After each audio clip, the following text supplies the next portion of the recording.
నాకు రాలేదు, నిరసన కూడా కాదు ఇది. నేను పార్టీ ఆఫీస్కి జగన్ సార్ని కలిసానికి వచ్చిన. నాకు ఆడ పర్మిషన్ లేదని చెప్పినాను. ఆల్రెడీ నేను ఒక 10 రోజుల క్రితం వస్తే అడ్వకేట్స్ని అపాయింట్ చేస్తామని చెప్పి పిలిస్తే వెళ్ళినా. జగన్మోహన్ రెడ్డి గారు పార్టీ ఆఫీస్లో ఉన్నప్పుడేమో నువ్వు పెద్ద నాకు పార్టీ వేసాడు, నువ్వు అసలు చాలా మంచి సబ్జెక్ట్ ఉన్నోడివి, నువ్వు మాట నేను చెప్పాను. నా లైన్ మార్చేశాను. నా ఇంట్లో వాళ్ళని బూతులు తిట్టారు, నా భారతమ్మని తిట్టారు, భారతమ్మని క్యారెక్టర్ అసాసినేటెడ్ గా మాట్లాడారు.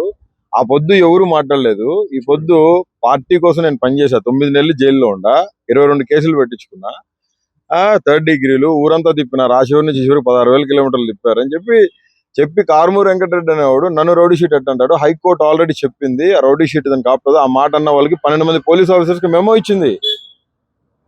ఏబిఎన్ వాళ్ళు, TV5 వాళ్ళు, మీ ఛానల్ వాళ్ళు రౌడీ షీట్ అని దొబ్బారు. వీళ్ళందరూ దొబ్బినారు. అది పొలిటికల్ గా అందరికి ఉంటుంది, వైస్ వర్స. యాంటీ పొలిటికల్ గా ప్రతిపక్షంలో ఉన్నప్పుడు మేమంటాం, మీరు అంటారు. కానీ సొంత పార్టీ కూడా అనటం ఏంది? అది దాని మీద నేను వీడియోస్ తీపిచ్చేసేయండి, అది మాట్లాడదంటే వీడియోస్ తీపిచ్చలే. నోటిఫికేషన్ వచ్చి మాట్లాడతాడు. అతను మాట్లాడింది ఎందుకు మాట్లాడినావు, నువ్వు ఎందుకు మాట్లాడినావు అని అడిగినా. నువ్వు ఎందుకు మాట్లాడావు రోడ్డు షీట్ అని. నా గురించి పార్టీకి సంబంధం లేదంటే ఇంకా పార్టీలో జాయిన్ అవ్వలేదు అఫీషియల్ గా. నేను ఎల్ఐసి తండ్రిలో ఉన్నాను కదా. నువ్వు ఎందుకు మాట్లాడుతున్నావు అంటే నాకు సజ్జలు మాట్లాడమన్నాడు, మనోడు శ్రీహరి మాట్లాడమన్నాడు అని చెప్పినారు.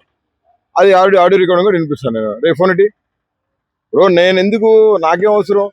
ధర్నా కాదు, నిరసన కాదు. నేను 10,000 మంది కార్యకర్తలతో రాలేదు వీడికి.